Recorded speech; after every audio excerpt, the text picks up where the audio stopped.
আজকের নিবেদন বিভূতিভূষণ বন্দ্যোপাধ্যায়ের লেখা হাজারিখুরির টাকা। গ্রামের মধ্যে বাবা ছিলেন মাতব্বর। আমাদের মস্ত বড় চণ্ডী মণ্ডপে সকালবেলা কত লোক আসতো, কেউ মামলা মেটাতে, কেউ কারো নামে নালিশ করতে, কেউ শুধু তামাক খেতে, খোশ গল্প করতে। হিন্দু মুসলমান দুই। উৎপীড়িত লোকে আসতো আশ্রয় খুঁজতে। আমরা বসে বসে পড়ি হিরু ঠাকুরের কাছে।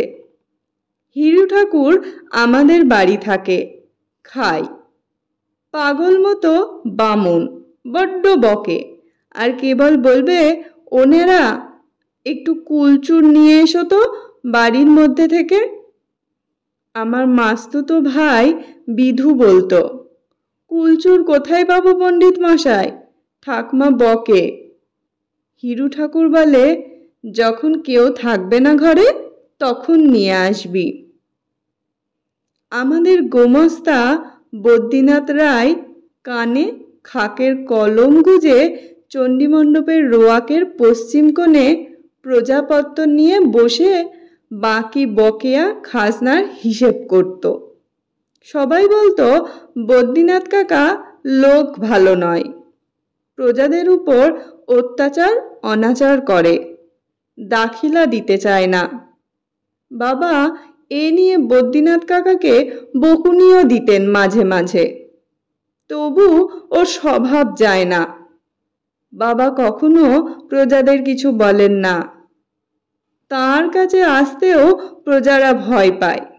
যখন আসে তখন কিছু মাপ করার জন্যে বা বদ্রীনাথ কাকার বিরুদ্ধে নালিশ করার জন্যে। তামাকের অঢেল বন্দোবস্ত আমাদের চণ্ডী মণ্ডপে। কেনা তামাকে কুলোয় না, সুতরাং হিংলি কিংবা মতিহারি গাছ তামাক হাট থেকে কিনে আনা হয়। আমাদের কৃষাণ দুলাল মুচি সেগুলো বাঁশের উপর রেখে দা দিয়ে কাটে। তারপর সেই রাশিকৃত গুঁড়ো তামাক কোতরা গুড় দিয়ে মেখে কেটে কলসি ভর্তি করে রাখা হয়। যে আসছে সেই কলসির মধ্যে হাত পুরে এক থাবা তামাক বার করে নিচ্ছে। কলকে আছে, ভ্যারেন্ডা কিংবা বাবলা কাঠের কয়লা আছে একরাশ, শোলা আছে বোঝা বোঝা, চকমকি পাথর আর ঠুকুনি আছে। খাও, কে কত তামাক খাবে। গ্রামের কতগুলি লোক শুধু তামাকের খরচ বাঁচাবার জন্যই আমাদের চণ্ডী মণ্ডপে সকাল বিকেল আসে। একথা আমার মাস্তুতো ভাই বিধু বলে। দুপুরের বেশি দেরি নেই। হিরু ঠাকুরকে আমি বললাম, পণ্ডিত মশাই নাইতে যাবেন না? কেন? এরপর জোয়ার এলে আপনি নাইতে পারেন না, তাই বলছি। নিরীহ সুরে বললাম কথাটা।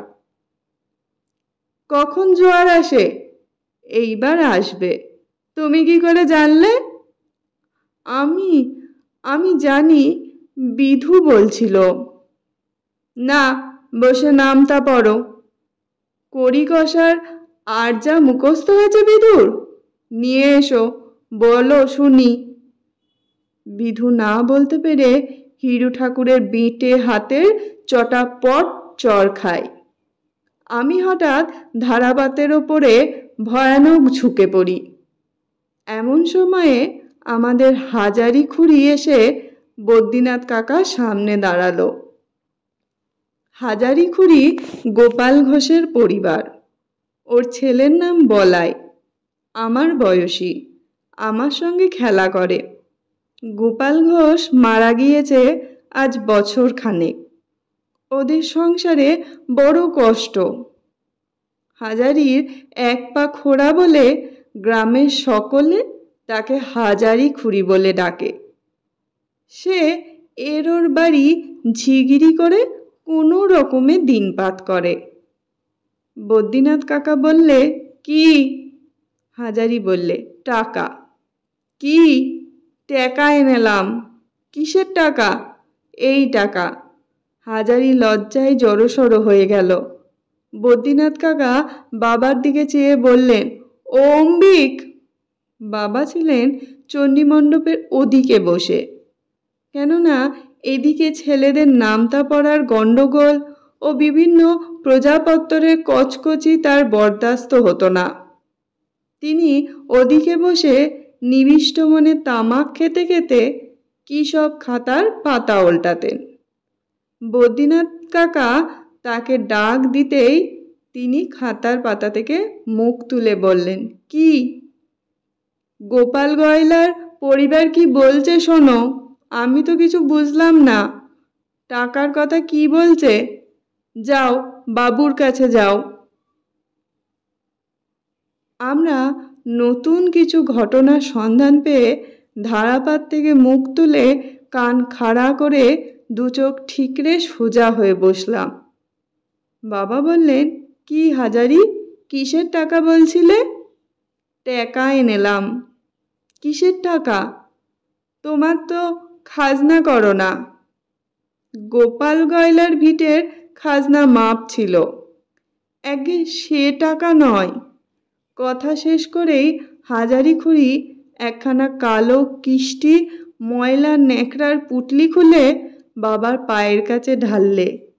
এক রাশ রূপোর টাকা। বাবা অবাক, বদ্রীনাথ কাকা অবাক, হিরু পণ্ডিত অবাক। আমাদের তো কথাই নেই।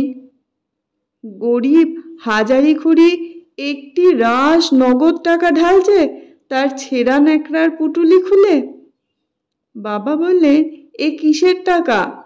এত টাকা এনেছো কেন? তুমি পেলে কোথায়? হাজারি মুখে ঘোমটা টেনে অন্যদিকে মুখ ফিরিয়ে দাঁড়িয়েছিল। বললে, উনি দিয়ে গিয়েছেন। আপনার ছেলে, আপনার কাছে রাখুন। এতক্ষণে আমরা সবাই ব্যাপারটা বুঝলাম। হাজারি টাকাটা গচ্ছিত রাখতে এনেছে বাবার কাছে। বাবা বললেন, টাকাটা আমার কাছে রাখবে? হ্যাঁ বাবা। কত টাকা আছে? সে বললে, 400। আপনি গুনে দেখেন। বদ্রীনাথ কাকা টাকা গুনে দেখলে ঠিক 400 টাকাই আছে। বাবা বললেন, 400 টাকা পুরোপুরি রাখতে নেই। 1 টাকা কম কি 1 টাকা বেশি রাখতে হয়। 1 টাকা তুমি নিয়ে যাও। কোথায় এতদিন টাকা রেখেছিলে? ঘটির ভিতর বাবা। একটা কথা শোনো গলা বউ, তুমি গরিব মানুষ। টাকাটা 2-1 টাকা করে নিও না। এতে টাকা খরচ হয়ে যাবে, অথচ তোমার কোনো বড় কাজে আসবে না। বাবা, আপনি যা বলেন তাই করব। হাজারি চলে গেল। বদ্রীনাথ বাবাকে বললে, দেখলে অম্বিক, ধুকরির ভেতর খাসা মাল। কে জানতো যে ওর ঘরে ঘটির মধ্যে 300-400 টাকা আছে। ঝি বৃত্তি করে সংসার চালায় এদিকে। আজকাল মানুষ চেনা দায়। যাও, কাজ করো গে, সে কথাই তোমার দরকার কি? এই ঘটনার পর মাস 5-6 কেটে গেল। আবার আমরা বসে হিরু ঠাকুরের কাছে ধারাপাত মুখস্থ করছি। এমন সময়ে হাজারির ছেলে বলাই এসে কাঁদো কাঁদো সুরে বদ্রীনাথ কাকাকে বললে, মা মারা গিয়েছে নায়েব মশাই। বদ্রীনাথ কাকা চমকে উঠে হাতের কলম ফেলে বললে, তোর মা? কোথায়, কই? তা তো জানি নে। এখানে মারা গিয়েছে? না, মোর ভগ্নিপতির বাড়ি কালাপুরে। কবে গিয়েছিল? তা আজ 2 মাস। মুইও তো সেখানেই ছিলাম। একটু পরে বাবা এলেন বাড়ির ভিতর থেকে। বলাই গিয়ে প্রণাম করে দাঁড়ালো বাবার সামনে। বদ্রীনাথ কাকা বললে, শুনলে অম্বিক, হাজারি মারা গিয়েছে। সে কি? হ্যাঁ, ও তাই বলছে। বলিস কি রে বলাই, শ্রাদ্ধ হয়ে গিয়েছে? তা হইল। তা তুই কি মনে করে এলি এখন? সে বলবো নি, এখন মেলা লোকের ভিড়, নিরিবিলি বলবো নি। বাবা স্বভাবতই ভাবলেন যে বলাই টাকার জন্য এসেছে, কিন্তু তার বদলে সে যা বললে তাতে বাবা একটু অবাক হয়েই গেলেন। কথাটা যখন বললে তখন বদ্রীনাথ কাকাও সেখানে ছিল। বাবা বললেন, কি কথা বলবি বলাই? মোদের ঘরের চাবিটা নায়েব মশাইকে খুলে দিতে বলুন। ঘরে একটা ভাঁড়ে 300 টাকা আছে, মা মরণকালে মোরে বলেছে। ভাঁড়ে? হ্যাঁ, একটা ভাঁড়ের মধ্যে। আর কোনো টাকার কথা বলেছে তোর মা? না। আর কারো কাছে কোনো টাকা আছে বলেনি?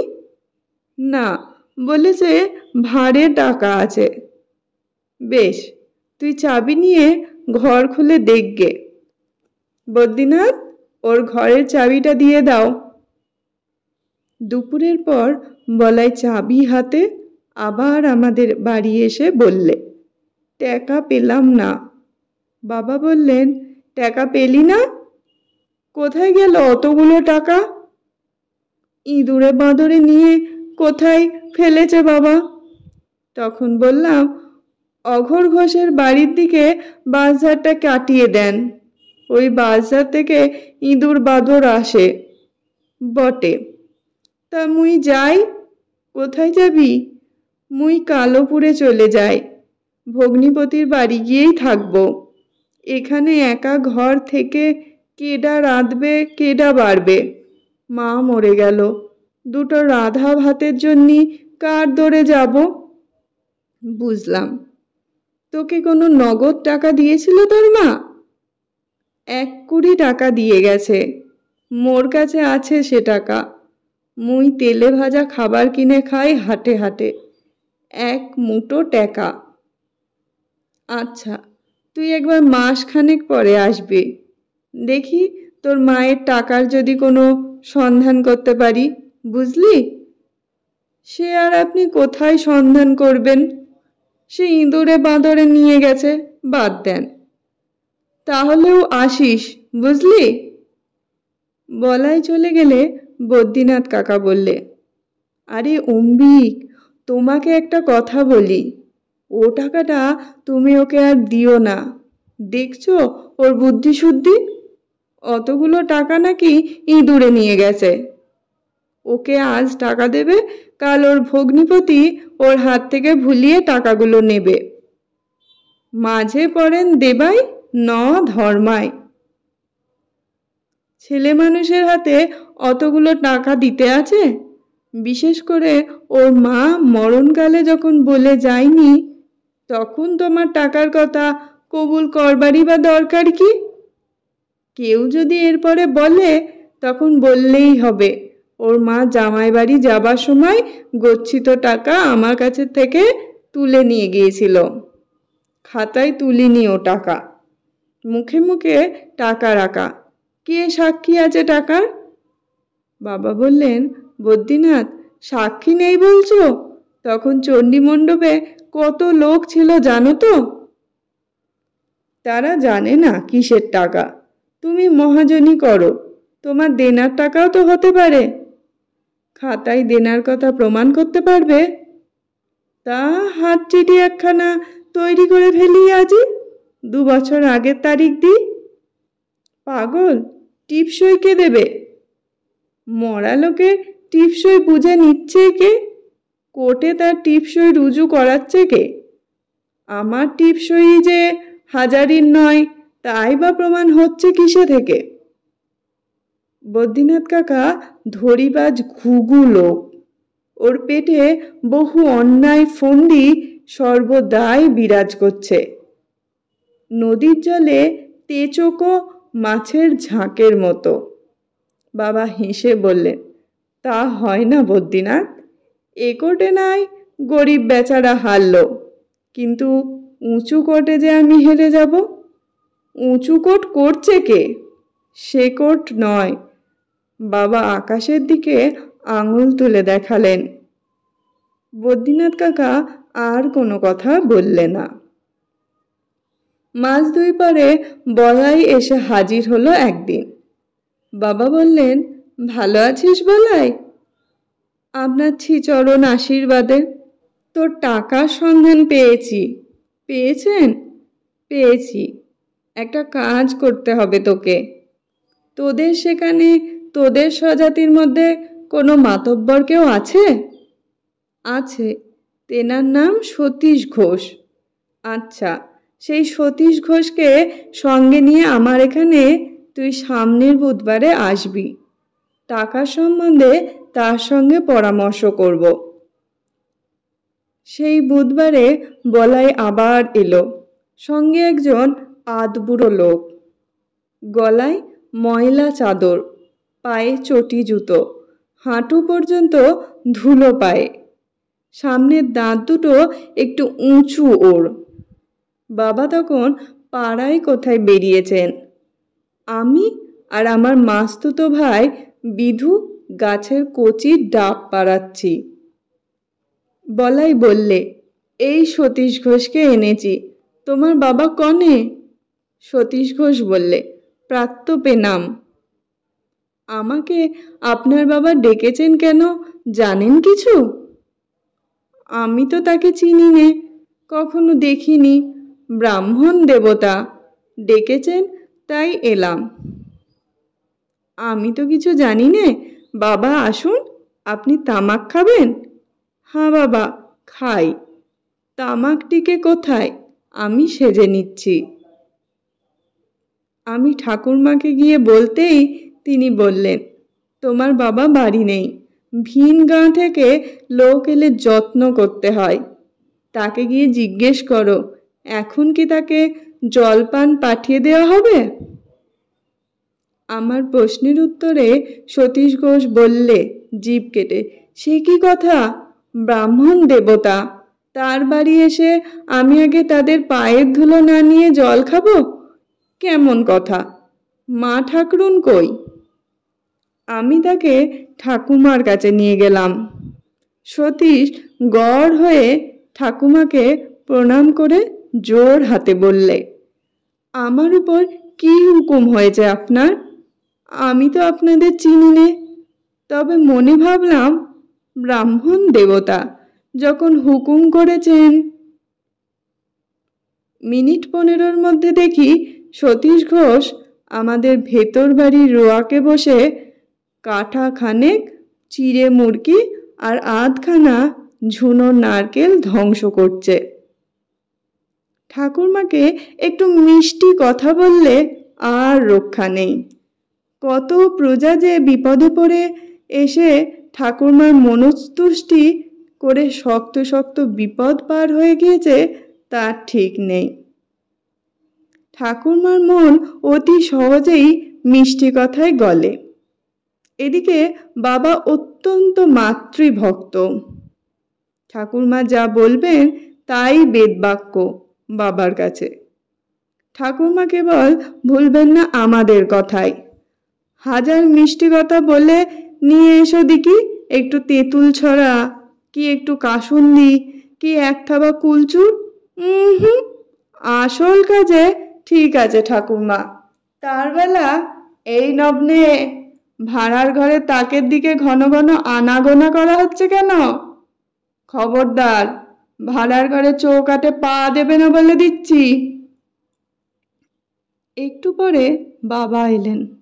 সতীশ ঘোষকে দেখে বললেন, এ কে? না না, তুমি খাও, উঠতে হবে না, খেয়ে নাও আগে। ঠাকুরমা বললেন, তুমি খাও বাবা, আমি বলছি। এ হলো সতীশ ঘোষ, হাজারির ছেলে বলাই সঙ্গে করে এনেছে কালোপুর থেকে। ও বুঝলাম। আচ্ছা, বেলা হয়েছে, আমি চান করে আহ্নিক করে নিই। আহারাদির পর কথাবার্তা হবে। তুমিও গঙ্গায় চান করে এসো, দিব্যি ঘাট, চখাবালি, কোনো অসুবিধে হবে না। সতীশ ঘোষ চণ্ডীমণ্ডপে খেয়ে মাদুর পেতে শুয়ে আছে। ঠাকুরমা বললেন, এতটা পথ হেঁটে এসেছো বাবা, একটু জিরিয়ে নাও, খেয়ে দে। বিকেলে বাবা সতীশ ঘোষকে বললেন সব কথা। সতীশ অবাক হয়ে বললে, কত টাকা বললেন? 400 টাকা। তা আমায় ডাক দিলেন কেন? তার মানে ওর হাতে টাকা দিতে চায় নাই। ও ছেলে মানুষ, যেমন ওর হাতে টাকা পড়বে অমনি ওর ভগ্নিপতি শরৎ ঘোষ ওর হাতে থাবা দিয়ে সমস্ত টাকা কেড়ে নেবে। তাকে আমি চিনি, অভাবগ্রস্ত লোক। ও বেচারি মায়ের ধনে বঞ্চিত হয়ে থাকবে। তার চেয়ে আমি তোমার হাতে টাকাটা দিই, তুমি রেখে দাও আপাতত। ওকে জানানোর দরকার নেই, জানলে বিরক্ত করে মারবে টাকার জন্যে। আজ দাও 2 টাকা, কাল দাও 5 টাকা। ওর সেই ভগ্নিপতি প্ররোচনা দেবে, যা গিয়ে টাকা নিয়ে আয়, বুঝলে না? তুমি টাকাটা রেখে দাও, বলাই সাবালক হলে সমস্ত টাকা ওর হাতে দিয়ে দেবে। তারপর সে যা হয় করুক গে। এখন তুমি আমি ভগবানের কাছে দায়ী আছি নাবালকের টাকার জন্যে। নাবালকের স্বার্থ রক্ষার দায়িত্ব আমার এবং তোমার। সতীশ হাত জোর করে বললে, দেখুন দিকি, এই জন্যেই তো বলি ব্রাহ্মণ দেবতা, সাধে কি আর বলি? তা আপনি আমাকে ডাকলেন কেন? আমাকে কেন জড়ান? আপনার কাছেই তো। না, বলাই যদি এ গায়ে বাস করত তবে টাকা আমিই রাখতাম। ওরা আমার প্রজা, ভিটের খাজনা নিই নে, তবে ব্যাগার দিতে হয় আমার বাড়ির ক্রিয়াকর্মে। প্রজা হয়ে থাকতো, ওর স্বার্থ দেখতাম। এখন যখন চলে যাচ্ছে সে দায়িত্ব আমি রাখি কেন? সেই জন্যই ওকে বলেছিলাম তোমার গাঁয়ের মাতব্বর লোক একজনকে ডেকে এনো।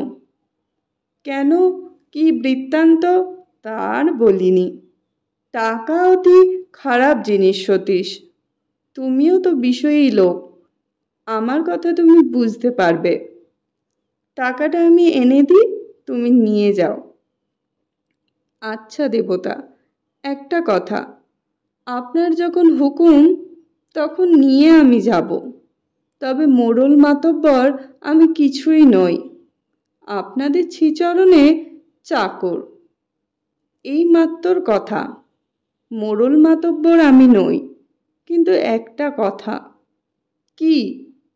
যদি বলাই সাবালক হওয়ার আগে মারা যায় তবে টাকার কি হবে? তাহলে মা ও ছেলের নামে এই দিয়েই স্বজাতি জ্ঞাতি কুটুম ভোজন করিও একদিন, ওদের তৃপ্তি হবে। আহা, ওর মা হাজারি বড্ড ভালো লোক ছিল, তার কথা ভাবলে কষ্ট হয়, বড্ড সরল। সতীশ সেদিন টাকা কড়ি গুনে গেঁথে নিয়ে চলে গেল বটে, কিন্তু মাস কয়েক পরেই একদিন এসে হাজির হলো সেই চণ্ডী মণ্ডপে হিরু ঠাকুরের কাছে। তখন আমরা পড়ছি। সতীশ ঘোষ এসে বাবাকে প্রণাম করে বললে, সে হয়ে গিয়েছে। আপনাকে আর আমাকে আঙুল দিয়ে দেখিয়ে এই খোকাবাবুকে আর এই নায়েববাবুকে একবার যেতে হচ্ছে কালোপুর। বাবা বললেন, মানে? মানে আপনাদের বলায় আজ 3 দিন হলো গরু চড়াতে গিয়ে বাজ পড়ে মারা গিয়েছে। বাজ পড়ে? আগে হ্যাঁ, মোড়ে মাঠেই পড়েছিল। সন্ধ্যের সময় টের পেয়ে তখন সবাই গিয়ে তাকে দেখে পড়ে আছে। নিয়তির খেলা, আপনিই বা কি করবেন, আমিই বা কি করব। এখন চলুন, অপঘাতে মৃত্যু, 3 দিন অশৌচ, কাল তার শ্রাদ্ধ। সেই টাকাটা আপনি যেমন হুকুম দেবেন আপনার সামনে খরচ করব। বদ্রীনাথ কাকা আর বাবা পরদিন কালোপুর গেলেন, সঙ্গে আমি। আশ্চর্য হলাম আমরা সকলেই সেখানে গিয়ে। সতীশ ঘোষ অবস্থাপন্ন গৃহস্থ, আটচালা বড় ঘর, চণ্ডী মণ্ডপ, সদর অন্দর পৃথক। সবই ঠিক, কিন্তু লোকজনের সমারোহ আয়োজন দেখে আমরা তো অবাক। 400 টাকায় এত লোক খাওয়ানো যায় না, এমন সমারোহ করা যায় না। হাজারীখুড়ির বার্ষিক স্বপিণ্ডকরণ শ্রাদ্ধও ওই সঙ্গে হলো। সকাল থেকে রাত পর্যন্ত লোক খাওয়ানোর বিরাম নেই। আজ থেকে 30-35 বছর আগের কথা। সস্তা গন্ডার দিন ছিল বটে, তবুও 700-800 টাকার কমে সেরকম খাওয়ানো যায় না, তত সমারোহও করা যায় না। আর কি যত্নটাই করলে আমাদের সতীশ ঘোষ। লুচি, ছানা, সন্দেশ, দই সবসময়ই হাত জোর করেই আছে। বাবা বললেন, সতীশ, এ কি ব্যাপার? তোমার ঘর থেকে কত খরচ করলে? তুমি তাদের কেউ হও না, জ্ঞাতি নও, কুটুম্ব নও, তাদের জন্য এত টাকা? সে হাত জোর করে বললে, দেবতা, টাকা তো ময়লা মাটি, আপনি হুকুম দিলেন। বলি, করতে যদি হয় তবে ভিন গায়ের মা আর ছেলে বেঘরে মারা গেল, ওদের শ্রাদ্ধ একটু ভালো করেই করি। আপনি খুশি হয়েছেন দেবতা? বদ্রীনাথ কাকা যে অত জাহাবাজ ঘুঘু লোক, কালোপুর থেকে ফেরবার পথে বলল, না সত্যি হাজারীখুড়ির পুণ্যি ছিল, তাই টাকাটার সদ্ব্যয় হলো, ভালো হাতে পড়েছিল টাকাটা। ছেলেবেলার কথা এসব, তখন পল্লীগ্রামের লোক এমনই সরল ছিল, ভালো ছিল। আজ বাবাও নেই, সে সতীশ ঘোষও নেই। এখন দুঃস্বপ্নের মতো মনে হয় সেসব লোকের কথা। হাজারীখুড়ির শ্রাদ্ধের পরে সতীশ ঘোষ আমাদের বাড়িতে অনেকবার এসেছিল। আমার ঠাকুরমাকে মা বলতো, বাবাকে দাদা ঠাকুর বলে ডাকত। সঙ্গে করে আনতো মানকচু, আখের গুড়, ঝিকরহাটি, বাজারের কদমা আর জোড়া সন্দেশ। কখনো কখনো ভাড়ে করে গাওয়া ঘি আনতো। আমার বড় দিদির বিয়ের সময় ওদের বাড়ির ঝি বউয়েরাও নিমন্ত্রিত হয়ে এসেছিল। একখানা ভালো কাপড় দিয়েছিল বিয়েতে।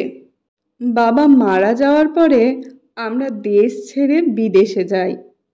শুনেছিলাম সতীশ ঘোষ মারা গিয়েছে বহুদিন, আর কোনো খোঁজ খবর রাখিনি তাদের। নমস্কার।